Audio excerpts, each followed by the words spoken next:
it's my birthday week. That's why I'm wearing this, and I wore this when I ran errands today, and nobody said anything about it. I guess they're just used to the weird pink-haired lady being weird. So,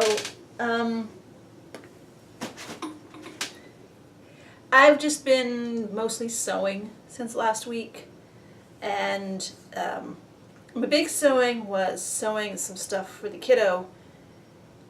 He likes loud, obnoxious clothes. I mean, I can't blame him.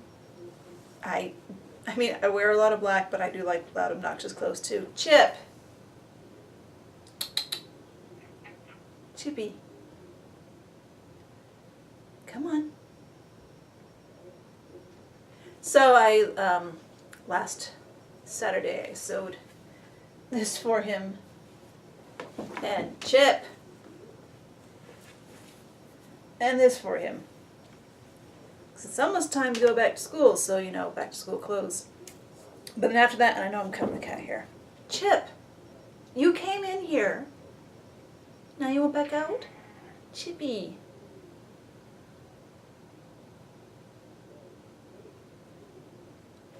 So, my big sewing then was not doll, but I did sew a lot of doll clothes. Like I used some of the leftovers from the one shirt, which I've also sewed this. And Michael's shirt, I sewed a pair of leggings, because like I said, this really reminds me of Benetton Barbie's, one of her pairs of leggings in the outfit sets, which was all I had of it because I bought them on clearance. Chip! Because the Benetton dolls themselves came out in that little, very small window of my life when I pretended I didn't like dolls. So by the time I was admitted that I liked dolls, the Benetton dolls were gone, but I was able to get the clothes on clearance. And then I made this for 60 centimeter dolls from the other cloth. And, hold on, Chip. And of course he might be swimming on the door to get in a few minutes. So those clothes that I made for the kiddo were made from some of the cloth Natalia sent. And some of the other things she'd sent were like skirts for babies, like 6-month-old baby size skirts. And I actually don't think I showed you the other one I did. I took in the waistband, the waist elastic, and I did that for this one too, to make a 60 centimeter doll skirt.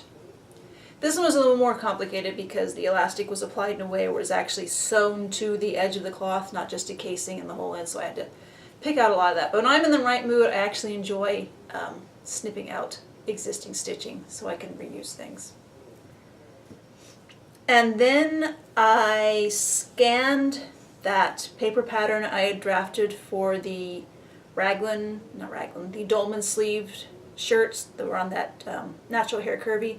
I still have not seen the person I was going to give her to, but the doll is still in my car, so I'm not showing you.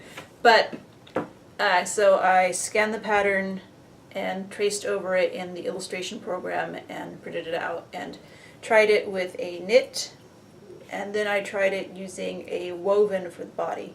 You have to use knits for the waist and cuff and neckband, but everything else can be woven or knit.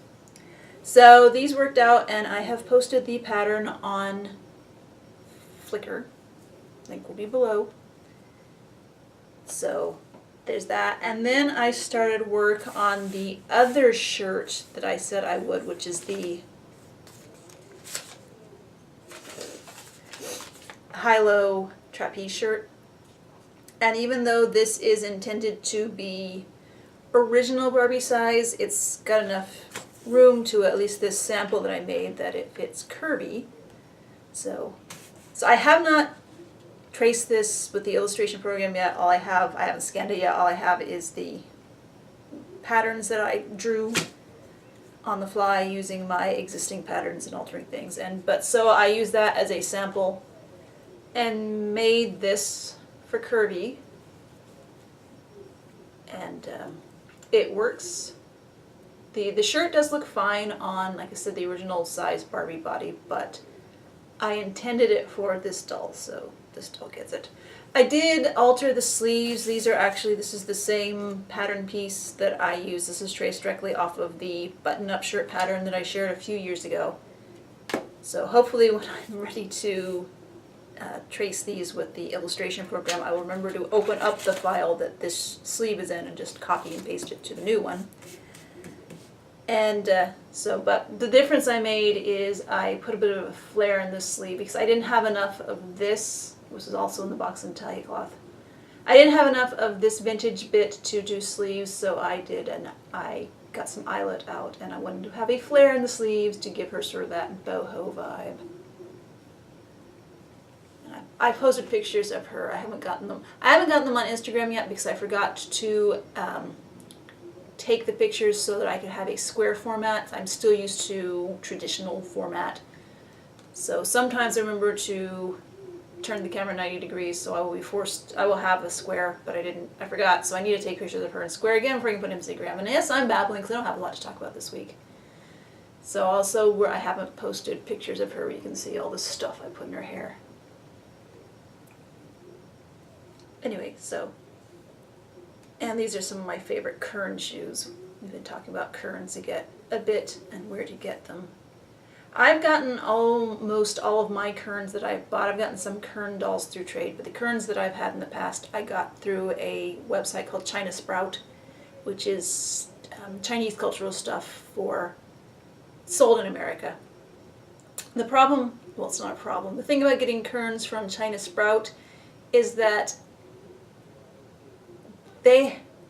I'd say about 10 or 12 years ago, they had ordered a couple cases of dolls, and they're still selling the same styles of dolls. And they're not really the wilder kind of Kerns. I know people like the Kerns with the giant hair and the wild colors hair, or with the Lolita style or other street fashion styles. The Kerns on China Sprout aren't that. They tend to be, like, say, either a few play dolls from about 10 years ago, or the more elaborate traditional collector's outfit tights. But anyway, this is, I think this is the one Kern they still have in stock who comes with alternate fashions, and the old articulated Kern body. It's cute, but the articulation isn't good. But anyway, I think that's where these shoes came from. And as you can see, they fit the high-heeled curvy body pretty well. Although other Kern shoes don't fit this body. Anyway, I'm babbling. I only have one other thing to show you this week, and that is that, I'd made a wig for my MSD size doll, my Hujo Dana, who I call Valeska. I'd made a wig out of these wefts. And I liked the wig, but it was huge, and also each row of wefts didn't really cover the other row really well, so you could still see where the stitching was. So I decided I wanted a smaller wig for her, so I ordered a Kemper Joey, which on the website it's kind of a pixie cut, only it looked a little fluffy, but when I pulled it out of the mailbox, it had actually been in there for a while in the, 95 degrees, so probably well over 100 in that mailbox. So it's super smooth and small, and here she is in her new smaller wig. And it amuses me she's wearing Kemper shoes. Now I do have better shoes for her, but they're actually being used by other dolls. So Kemper head to toe. So I'm very happy with this wig for her. It is, although there's a few fibers sticking up now, because I've obviously been messing with it with the barrettes. And also, I did have a tiara on her for a little while, but I decided the tiara was a little large. So I might coil this up,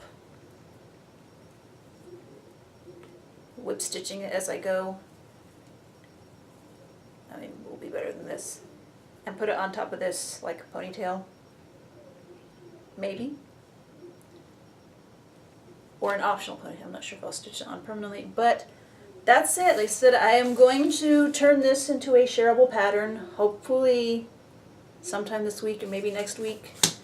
And it's not a lot of doll stuff this week, but I'm trying to get a balance between sewing for humans and sewing for dolls. And I'm still dealing with, I have all my dolls, the big box of bodies and stuff that I could be customizing, but I still feel like I have too many dolls, and I realize that I'm not feeling like customizing because I don't want to put any more dolls on these shelves. But so I'm not sure if I'm gonna have another doll purge, if I'm gonna let some more go, or if I'm just gonna say, all right, and put a whole bunch of them into a big box instead of the little boxes I've been putting some dolls in. Because part of the hobby is growing and changing and realizing when you are growing and changing. And so, but me, it's going back and forth between keep every single doll and find new homes for every single doll. And like, people who've known me online for a while know that I am a revolving dolly person. It's not because I don't like the dolls, it's because what I like about the dolls is creating them. And then once I've created them, I don't always feel there's anything else to do with them. Like this doll, ever since I rerouted her and altered her paint, I've done quite a bit with her. Some of the other Kirby's that I haven't. So I can't imagine myself without dolls. Like I said, there's only about a 2-year period of my life in like 11th and 12th grade where I distanced myself from dolls. But then once I got into college, I started doing as many projects as I could as possible centered around Barbie. So we'll always have dolls in my life. I just, like I said, I don't know if I need this many dolls. But I could say that I could get down to 20 dolls, and then in a year I could have 300, and if that's what I want, that's what I want. Listen to the dolls. They know what they want to do. Alright, I'm done. Thanks for watching.